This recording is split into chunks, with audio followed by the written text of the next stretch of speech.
I'm going to recap most of the other upsets in Division One men's basketball that has happened so far, but one or two more occur tonight.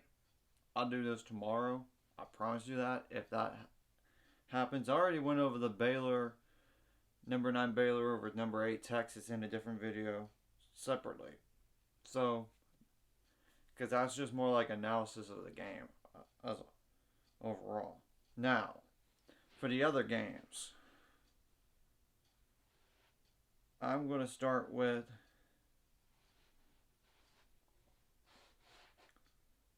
number 19 Creighton men's basketball lost to unranked Villanova today, 79-67.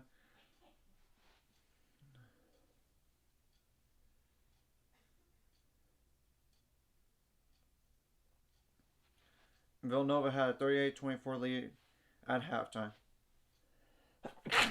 Excuse me.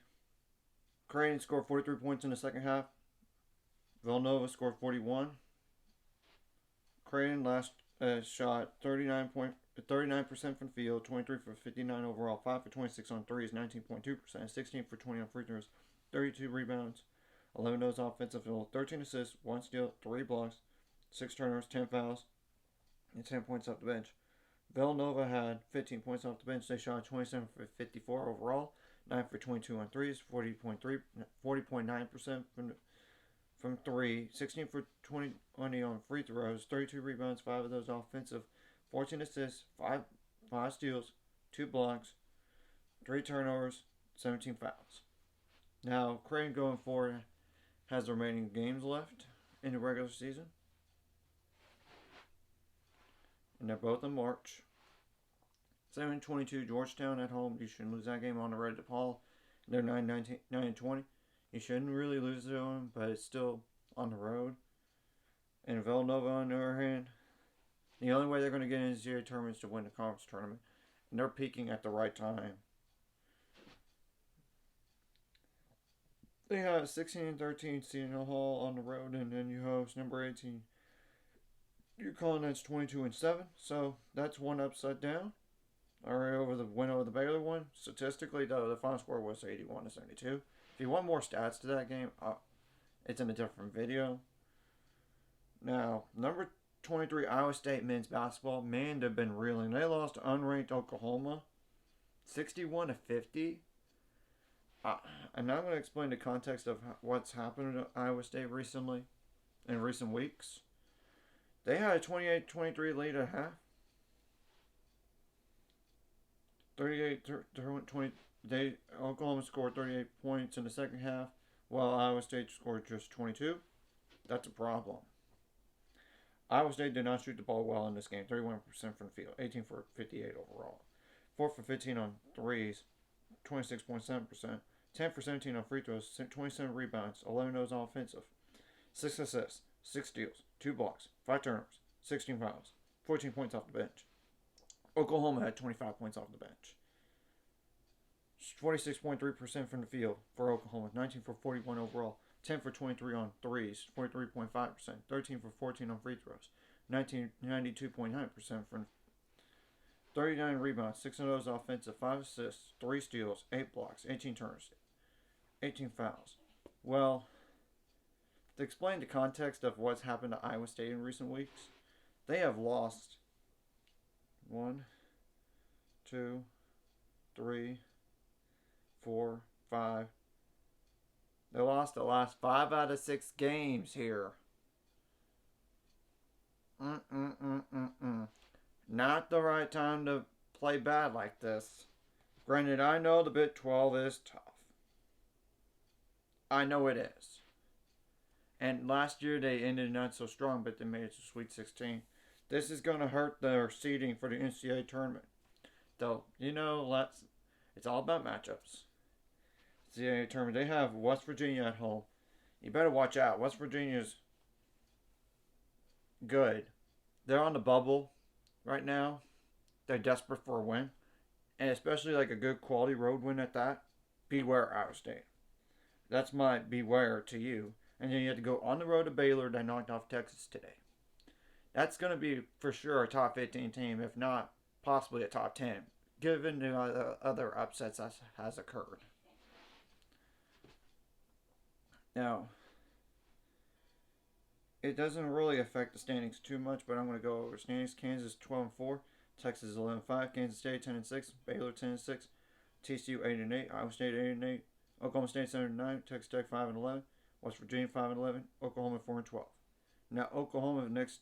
The only way they're going to really technically get an NCAA tournament is to win a conference tournament, and which is good luck. No team's won 4 games in 4 days in the Big 12 tournament in history.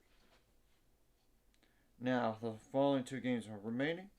At Kansas State, that's 22-7, and then you get to host number 24 TCU, which they could very well be not ranked.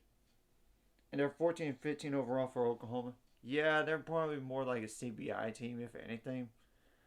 Maybe NCAA tournament, maybe. I mean NIT. But to wait and see.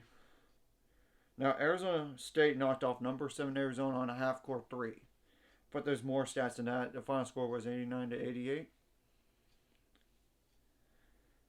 Arizona State had a 46-45 lead at half. Both teams scored 43 points in the second half. But honestly, Arizona State's not like a bad team. I mean, they're 11-7 in the conference, and currently they're number 4 in the Pac-12. And I believe they were on the bubble. I believe so, but don't quote me on it. Arizona didn't shoot the ball bad. 50.9% from the field. 23 for 53 overall. 11 for 26 on threes, 42.3%. 23 for 34 on free throws, 67.6%. 35 rebounds, so those offensive, 16 assists, 6 steals, 13 turnovers, 15 fouls. Okay, that's 20, 30, 46 points off the bench. And you still lost. And Arizona State had, okay, it's 14, 24, 26 points off the bench. They shot 53.7% from the field, 36 for 67 overall. 11 for 28 on threes, 39.3% from the field. 6 from 3. 6 for 10 on free throws, though. 28 rebounds, 6 of those offense, 23 assists, 9 steals, 5 blocks, 11 turnovers, 23 fouls. Obviously, don't give up that 3, you win. But even if you gave up that 3, make 2 more free throws, they would have not mattered. Now, Arizona has the following games remaining in the regular season. At USC, that's 21-8. That's tough. And then number 4, UCLA. That's 24-4. That's tough. Now, Arizona State has the following games remaining.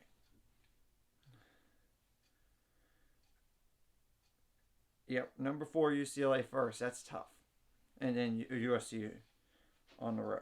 I mean, back-to-back road games for both teams. That's tough. That's brutal.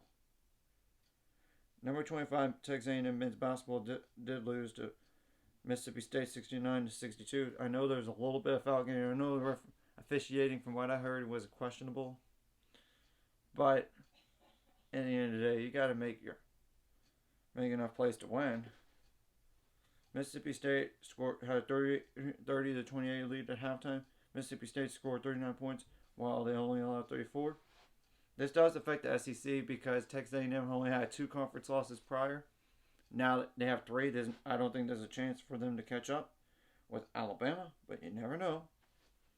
Mississippi State shot 44.2% from the field, 23 for 52 overall, 3 for 21 on threes, 14.3%, 20 for 30 on free throws, 31 rebounds, 11 those offensive, 13 assists, 12 steals, 5 blocks, 10 turnovers, 20 fouls, and 12 points off the bench. A&M they won that battle with 14, but they still lost. It's because they didn't shoot the ball good, and their defense wasn't there. 39.5% from the field, 17 for 43 overall, 8 for 22 on threes, 36.4%, 20 for 26 on free throws, 76.9%, 31 rebounds, 8 of those offensive, 9 assists, 2 steals, 16 turnovers, 24 fouls. Now going forward for A&M, they have the following games remaining. On the road to Ole Miss, you better not lose that game. They're 10-18, and they just fired their head coach. You have no excuse. You should not have an excuse to lose that game. And you get number 2 Alabama. which, like I said, Alabama's #1 in the SEC. Unless they lose the last 2 games and you win the next 2, you're not going to get that title, or at least a share of it. Though Alabama does have to play Auburn at home, in Auburn 19-10, so it's doable, but still, it takes some help. Now Mississippi State, on the other hand, has the following games remaining: South Carolina, that's 10-19, and Vanderbilt, that's 16-13.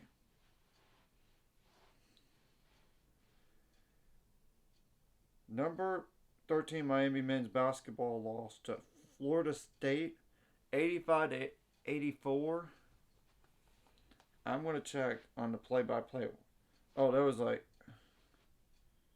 First of all, Miami, Florida, what are you doing with the 23-point lead at half? You had that 54-31. Second half, 54 points for Florida State. Miami, Florida only scored 30.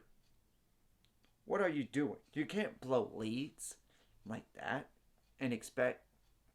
You have to not blow leads.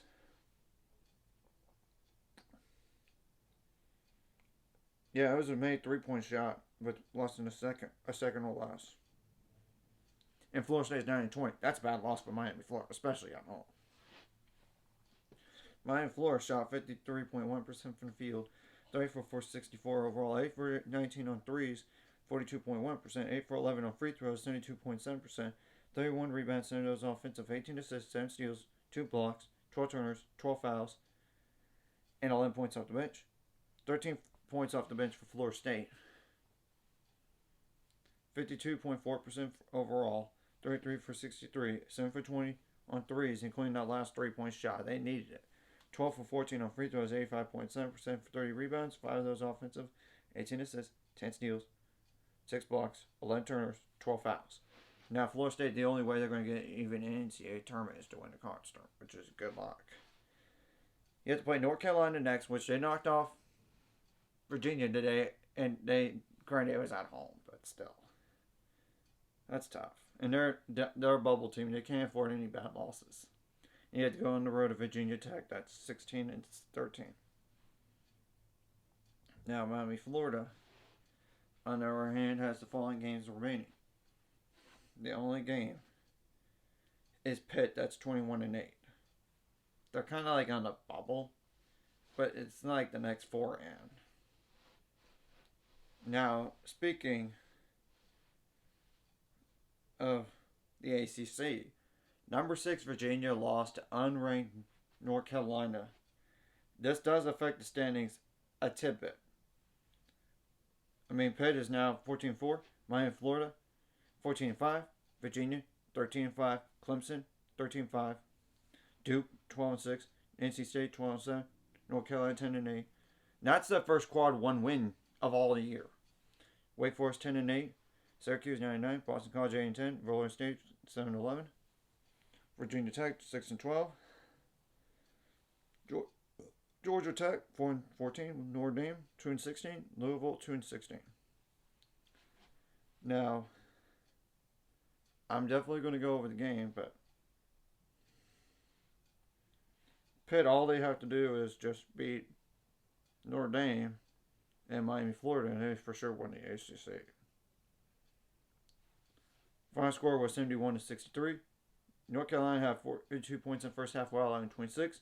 Second half, Virginia came back, but they gave up 29, while they only scored 37. You didn't make enough ground. They didn't shoot the ball good. 39 points, 7% from the field, 27 for 68 overall, 4 for 12 on threes, 5 for 11 on free throws, 45.5%. 32 rebounds, 9 of those offensive, 14 assists, 7 steals, 2 blocks, 4 turnovers, 18 fouls. Only 5 points off the bench. You're really not picking at the right time here. And North Carolina had 8 points off the bench. They shot 46.8% from the field, 22 for 47 overall, 10 for 22 on threes, 45.5%, 17 for 22 on free throws, 77.3%, 37 rebounds, 3 of those offensive, 12 assists, 1 steal, 8 blocks, 12 turnovers, 14 fouls. Virginia, the way you're playing right now, you might get knocked out in the first round of the NCAA tournament. You might be in trouble as of late. I mean, you barely survived Louisville. You barely survived Notre Dame. You lost to Boston College. Now you lost to a bubble team in North Carolina. And you have to play another bubble team next. And that's Clemson. That's 21-8. Luckily that game's at home, but still. You gotta find a way to win. And you get 4-25 Louisville. You better not lose that game either. Or else you're really, really in big trouble. Especially when you need help to even think about the ACC title, but I don't know if you're gonna I don't know if you're gonna get it. Now North Carolina has the following games remaining. They have Florida State on the road. That's 9-20. Your bubble team, you can't afford any bad losses. That's one of them. You can't have it, and you gotta find a way to beat Duke. That's 21-8.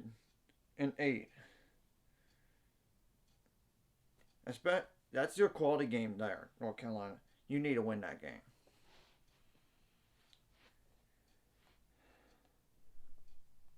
And then the last one, for the time being, is number 17 Indiana men's basketball knocked off number 5 Purdue for the second time this year. Final score 79-71. I know there's a little bit of foul game at the very end, but still.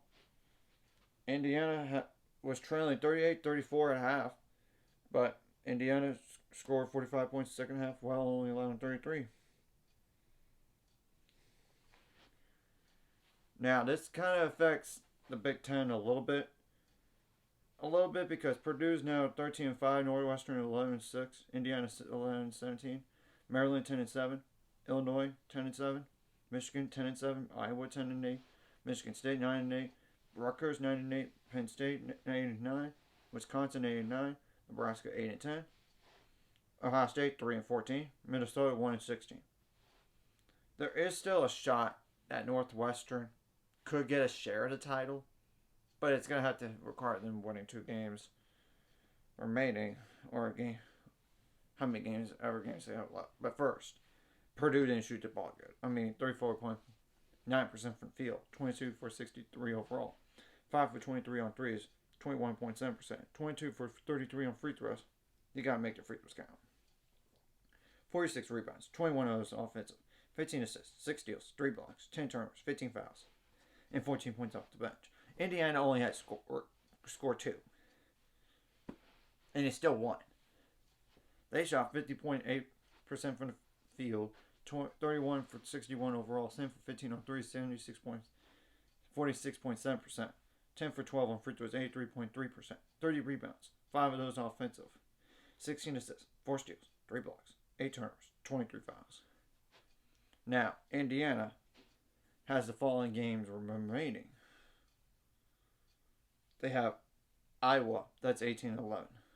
They came back to beat Michigan State today from like 1 minute 30 seconds onward in regulation. They scored 23 points while in allowing 10, and they won that game in overtime. And you got Michigan, that's 16-12. Now Purdue, man, they're reeling a little bit. I mean, 1, 2, 3. Lost 4 out of 6 games here. And your only wins are Ohio State and Iowa. Granted, Ohio State should be a win anyway. Now, Purdue has the following 2 games remaining. At Wisconsin, and then you get Illinois. That's dangerous. So,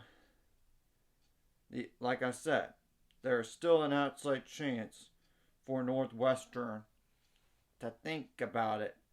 It's if Purdue loses one more time and then beating Maryland on the road tomorrow. You have to beat, they have to beat 17-11 Penn State at home and then 17-11 Rutgers on the road. And then have Purdue lose once. We'll have to wait and see. And that's all the recap on all the upsets in Division 1 men's basketball as of right now. But to wait and see what else happens. Anyways, if you like this content, hit like and subscribe. See you guys later. Find subscribers. We're on the road to it. Let's go.